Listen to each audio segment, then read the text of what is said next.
알고와 4월 2일 알고뉴스 시작하겠습니다. 촬영 시각은 1일 오후 11시입니다. 믿는 자에게 수익이 있나니 피트 블로잉록 회장 주주서한 분석입니다. 한 사람에겐 해방일 모두에겐 둠스데이가 될까요? 블랙락 회장 주주서한 심층 분석했습니다. 이 우려감에 비트코인이 하락을 했습니다. 그런데 바닥을 찍고 반등하는 모습 보였습니다. 불확실성 해소에 따른 상승 반전으로 나타나길 기대합니다. 많은 11시 현재 상승을 이어가면서 84,000달러를 돌파했던 비트코인 가격이 83,000선을 내주고 82,000선대로 내려오면서 걱정이 앞서는 모습입니다. 그런데 사실 불확실성이 크긴 큽니다. 역대급 불확실성입니다. 앞서서 있었던 92년도, 2002년, 2007년, 2017년 이 정도의 불확실성을 보니까요. 트럼프 대통령의 관세 관련된 발표를 앞두고 역대급 불확실성이 이어지고 있습니다. 그래서인지 ETF 자금은 10일 연속 순유입세를 이어오다가요. 2일 연속 순유출을 기록했습니다. 3월에서만 보자면 비트코인 ETF에서 7.4억 달러, 1조 원이 넘는 돈이 순유출됐습니다. 그나마 다행이라고 하면요. 블랙락 ETF로는 2.61억 달러가 순유입됐습니다. 다만 피델리티에서 조금 빠져나가는 돈이 많았습니다. 대체로 보면요. 블랙락 쪽으로는 조금 더 롱텀 자금이 들어오는 것 같고요. 피델리티 쪽으로는 단기 자금이 들어오는 느낌입니다.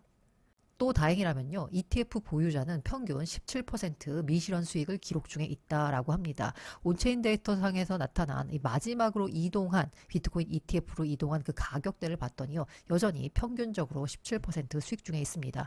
물론 비싼 가격에 들어온 사람들은 손실을 보고 있겠지만 평균적으로는 아직도 수익권이라는 점 긍정적입니다. 3월이 참 힘든 달이긴 했습니다. S&P 500 월봉인데요. 22년 9월 이후 최악의 한 달을 기록했습니다. 낙폭이 정말 컸는데요. 비트코인도 힘들긴 마찬가지였습니다. 18년 이후 최악의 1분기로 마감을 했습니다. 이런 분위기에서 진짜 금만 강세를 나타내고 있습니다. 제가 6개월 차트로 본 금값이거든요. 정말 쉼 없이 올랐습니다.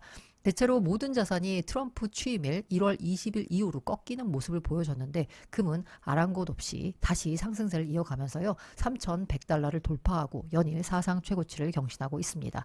이 반면 디지털 금으로 분류되는 비트코인은 약세가 이어지고 있습니다. 자, 이렇게 시장이 불안한 거 다 이 모든 게 관세 때문입니다. 관세 발표 앞두고요. 정말 마음을 졸이게 됩니다. 3일 새벽 4시에 우리 시간으로는 발표가 됩니다. 다들 잠 못 이루실 것 같은데요. 오늘 밤만이라도 편하게 주무셨으면 합니다. 이 불확실성이 해소되면 상승 반전의 계기가 될까요? 를 바라지만 레커 캐피탈 설립자 같은 경우에는 올해 비트코인이 6만 달러를 밑돌 거다라면서 하락이 느리게 진행될 거다라고 했습니다. 사실 급락이 나왔다면 급반등에 성공할 텐데요. 게다가 정리될 사람들은 정리가 되고 새로 신규로 시장에 진입할 사람들은 진입할 테고요. 하지만 이 점진적으로 하락세가 느리게 진행되는 건 그야말로 피말리는 하락이 될 것 같습니다. 이게 정말 어려운 시장이죠. 3일 새벽 4시 관세 발표 이후에 시장이 반등에 성공하길 바라봅니다. 하지만 만약에 하락세가 느리게 진행되면서 6만 달러를 밑돌 거다라고 생각하시는 분들은 리스크 관리에 나서야 되겠습니다. 하지만 그럼에도 불구하고 장기 관점에 대해서는 전혀 흔들림이 없습니다. 그렇게 장기 투자하시는 분들을 위한 정신 승리를 위해서 제가 블랙록 회장 주주 서한을 가지고 왔습니다. 연례 서한의 시작은요. 투자의 민주화입니다. Democratization of Investing이죠. 인간이 만든 모든 시스템 가운데서 가장 강력하고 지금과 같은 순간에 가장 적합한 시스템은 400여 년 전에 시작되었습니다. 우리는 이 시스템을 자본시장이라고 부릅니다. 라고 밝혔습니다. 이 자본시장이 폭발적으로 성장했습니다. 1602년에 암스테르담에 세계 최초의 증권거래소가 문을 열면서요. 투자는 민주적인 사업이 되었습니다. 이후 자본시장은 폭발적으로 성장했고요. 사람들의 투자 참여도 늘었습니다. 지난 40년 동안 전 세계 GDP는 이전 2000년을 합친 것보다도 더 많이 성장했다라고 합니다. 하지만 여기 하지만이 있습니다. 바로 소수에게만 부가 집중되는 부작용이 나타났습니다. 모든 사람이 이런 부를 공유한 것은 아닙니다. 자본주의는 너무 소수의 사람들에게만 효과가 있었습니다. 시장은 인간이 만든 모든 것과 마찬가지로 완벽하지 않습니다. 시장은 미완성이고 때로 결함이 있지만 언제나 개선할 수 있는 우리의 모습을 반영합니다. 해결책은 시장을 포기하는 것이 아니라 시장을 확장하는 것입니다. 라고 밝혔습니다.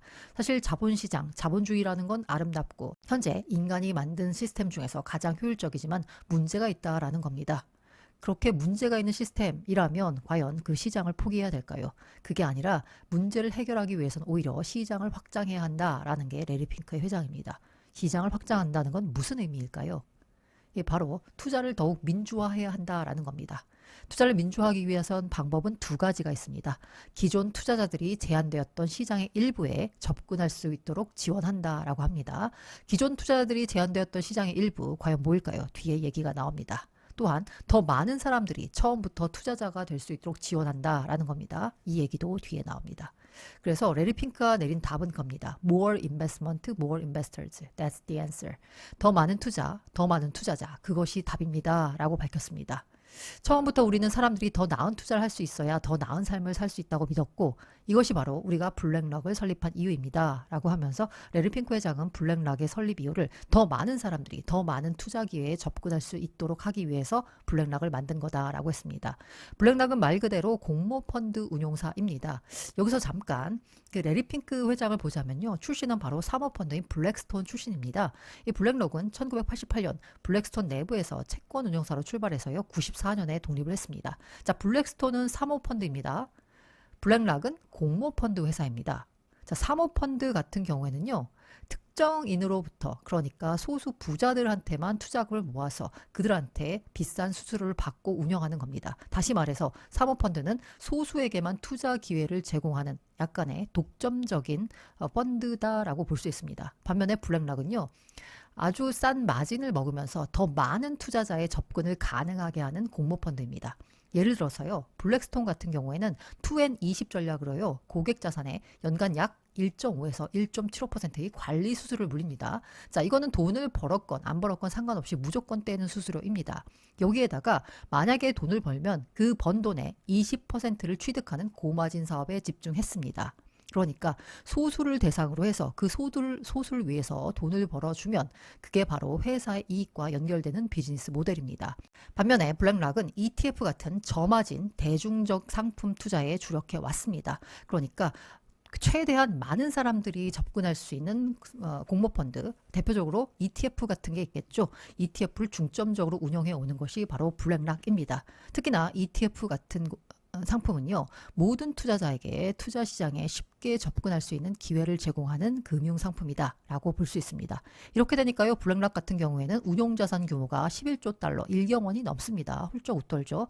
블랙스톤 같은 경우에는 투자 자산이 1조 1,000억 달러에 불과하지만 벌어들인 수수료만 따지면요. 블랙스톤이 그에 못지 않습니다. 왜? 블랙락은 수수료가 겨우 0.25%에 불과할 정도로 아주 싸기 때문입니다.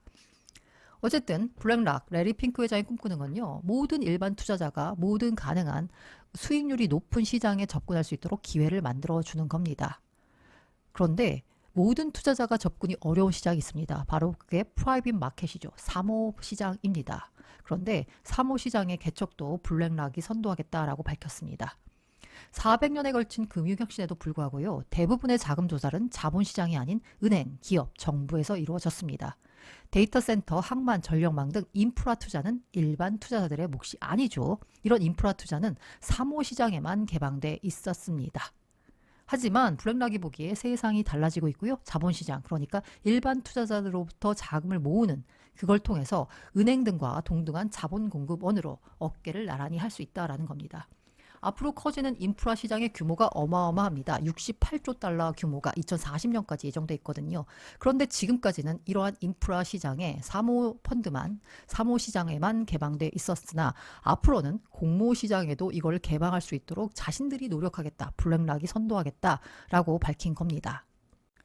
자, 인프라 시장, 사무 시장에 진출하는 게 왜 중요할까요? 바로 일반 투자자가 진정한 분산 투자를 하려면요. 주식, 채권 같은 전통 자산만으로는 부족하다라는 거죠. 우리가 흔히 투자 시장의 분산 투자를 말할 때요. 주식 60, 채권 40을 말합니다. 하지만 지금 현재 자본시장에서는요. 이렇게 투자해서는 보다 높은 투자 성과를 거두기가 어렵습니다. 좀 더 투자 수익이 높은 자산을 추가해야지 분산 투자 효과도 노릴 수 있고요. 기대되는 투자 수익도 높일 수가 있습니다. 그렇다라고 하면 떠오르는 자산인 인프라 투자 같은 걸 섞어서 포트폴리오에 넣으면 좋겠죠. 하지만 일반 투자자의 경우에는 예를 들어 주식 50, 채권 30, 그리고 인프라 20으로 투자하기가 쉽지 않습니다. 왜? 인프라는 지금까지는 사모시장의 영역으로 취급되어 왔기 때문이죠. 하지만 블랙락이 바로 이 공모와 사모시장의 경계를 허물어서 일반 투자자도 진정한 분산투자, 인프라를 섞어서 분산투자를 할 수 있게 만들겠다라는 겁니다. 그러면서 블랙락이 자신하는 건 뭐냐면요. 과거 인덱스와 액티브 시장에서 했던 일을 공모와 사모 시장에서도 해내겠다라는 건데요. 이게 무슨 얘기냐? 그간 인덱스, ETF는 그냥 인덱스야. 지수만 따라가는 거야. 그리고 일반 펀드가 액티브 펀드였죠. 그런데 블랙락이 바클레이즈 글로벌 인베스터스를 인수하면서요. ETF 시장을 조금 더 확장했습니다. 그러니까 ETF에다가 액티브 ETF도 도입했고 여러 가지 채권 ETF나 뭐 주식 ETF 등을 섞어서 조금 더 효율적인 투자가 가능한 분산 투자가 가능한 ETF도 만들었고 그러니까 그간 패시브형 수동적이라고 여겨졌던 인덱스 펀드로만 여겨졌던 ETF를 다양한 전략을 혼합할 수 있는 투자 툴로 활용할 수 있는 그 계기를 바로 블랙락이 만들어줬습니다.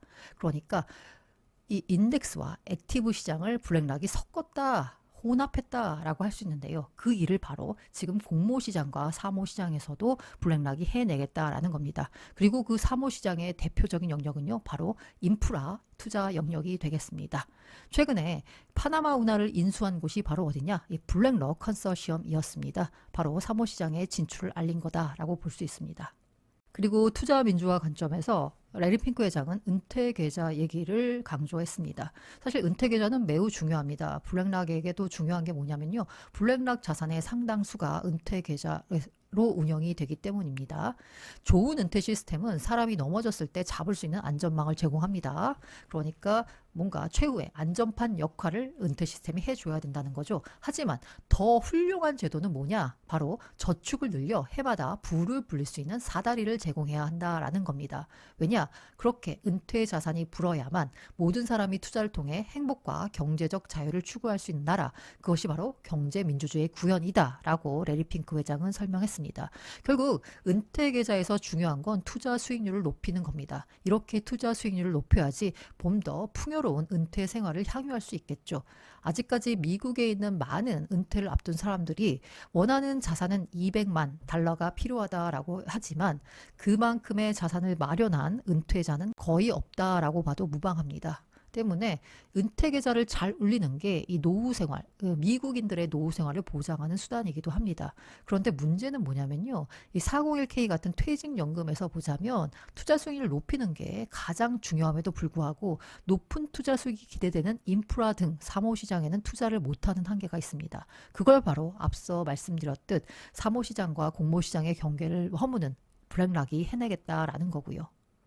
그래서 만약에 자산이 토큰화 된다면 투자의 혁명이 일어날 겁니다. 이 스위프트 국제 통신망이죠. 우리가 돈을 해외로 송금할 때 쓰는 망입니다. 반드시 거쳐가야 되는 결제망이고요. 스위프트가 우편 서비스라면 토큰화는 이메일 그 자체입니다. 중개자를 거치지 않고 자산이 직접적이고 즉각적으로 이동합니다. 토큰화가 정확히 뭘까요? 바로 주식, 채권, 부동산 등 실제 자산을 온라인에서 거래 가능한 디지털 토큰으로 전환하는 겁니다. 만약에 모든 주식, 모든 채권, 모든 펀드, 모든 자산을 토큰화할 수 있다면 그렇게 토큰화가 가능하다면 투자에 혁명이 일어날 겁니다. 시장은 문을 닫을 필요가 없고요. 현재 며칠이 걸리는 거래가 몇 초 만에 처리될 겁니다. 그리고 현재 결제 지연으로 인해 움직이지 못하고 있는 수십억 달러를 경제에 즉시 재투자하여 더 많은 성장을 창출할 수 있을 겁니다. 그러니까 블랙락의 레리 핑크 회장이 꿈꾸는 건 그 모든 자산의 토큰화가 될 겁니다. Every asset can be tokenized 되는 겁니다. 그러면서 이 토큰화 같은 경우에는 투자를 훨씬 더 민주적으로 만든다라는 당위성도 있습니다. 첫 번째, 접근의 민주화입니다.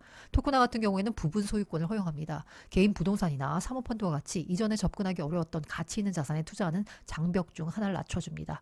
앞서서 블랙락이 사모시장, 특히 인프라 시장에 일반 투자자도 투자할 수 있게끔 만들겠다라는 말씀을 드렸죠. 바로 레리 핑크 회장이 꿈꾸는 건 토큰화를 통해서 인프라 시장을 일반 투자자도 투자할 수 있게끔 만들겠다라는 큰 그림을 그린다라고 보시면 됩니다. 사모시장, 인프라 시장을 어떻게 일반 투자자가 투자하기 편하게 만들까? 바로 토큰화를 통해서입니다. 토큰화가 되면 접근의 민주화가 이루어집니다. 두 번째는 바로 투표의 민주화입니다. 지금까지 주주권 행사를 하는데 여러 가지 문제가 있었습니다. 상당히 비효율적으로요. 매년 말 주주 명부를 폐쇄하고 해당 명부에 있는 사람을 주주라고 인정을 합니다. 그러면 주주총회가 열리는 현재의 의사결정을 지금 주식을 갖고 있는 사람이 아니라 주주 명부가 폐쇄된 당일 그때까지 주식을 들고 있는 사람이 주주로 인정이 됩니다. 비효율적이죠. 하지만 토큰화를 사용하게 되면 소유권과 의결권이 디지털 방식으로 추적되고요. 이렇게 되면 언제 어디서나 원활하고 안전한 투표권 행사가 가능해집니다. 투표의 민주화 같은 경우에는 일반 투자자, 그러니까 소액 주주도 자신들의 의견을 언제 어디서나 원활하게 표현할 수 있게 되겠죠. 세 번째로 블랙락이 추구하는 건 바로 수익률의 민주화입니다. 이 어떤 투자는 다른 투자보다 훨씬 높은 수익을 내지만 큰손 투자자만이 참여할 수 있습니다. 앞서서 말씀드렸던 인프라 시장도 마찬가지입니다. 사모시장에만 개방돼 있기 때문에 큰손, 부자들이나 아니면 기관들만이 들어갔던 시장입니다. 이렇게 큰손 투자자만 참여하는 이유는 뭘까요? 바로 투자 시장에 발생하는 마찰 때문입니다. 여기서 생기는 마찰은 뭘까요? 법률이나 운영이나 관료주의 등을 마찰이라고 합니다. 바로 이런 마찰을 토큰화가 제거를 하게 됩니다. 이렇게 되면 더 많은 사람들이 잠재적으로 더 높은 수익에 접근할 수 있도록 수익률의 민주화를 토큰화를 통해서 달성할 수 있습니다. 블랙락의 레리 핑크 회장이 다만 여기서 한 가지 덧붙인 건 뭐냐면요. 신원 확인 문제만 해결한다면 말이죠 라고 덧붙였습니다.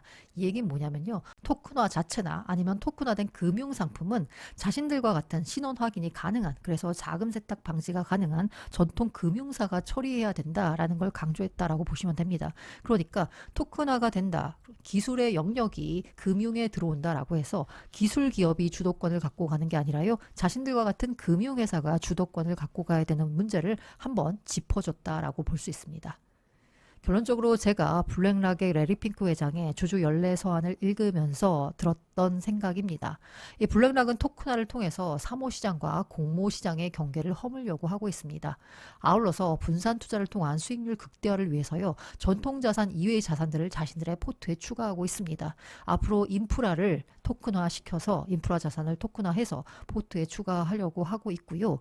이미 비트코인은 ETF 형태로 자신들의 포트에 추가했습니다.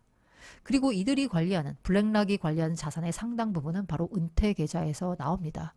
그런데 이번 연례 서한에도 나왔지만 이런 블랙락이 지난해 최대 치적으로 내세우는 게 바로 비트코인 현물 ETF의 출시죠.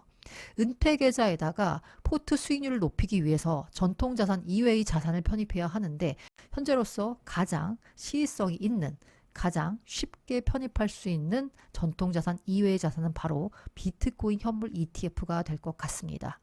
블랙락이 관리하는 자산 규모만 1경 원이 넘습니다. 그런 자산 운용사가 비트코인을 ETF를 통해서 적극적으로 자신들의 포트에 채우겠다라는 계획이 이번 연례 서한에 드러났다라고 볼 수 있습니다. 그렇다면 비트코인은 그 무엇보다도 든든한 뒷배, 블랙락이라는 뒷배를 둔 셈입니다.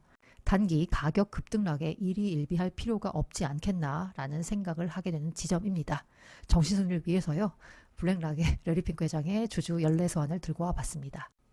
지속가능한 알고라는 위해서 멤버십 슈퍼챗 PPL 웰컴입니다.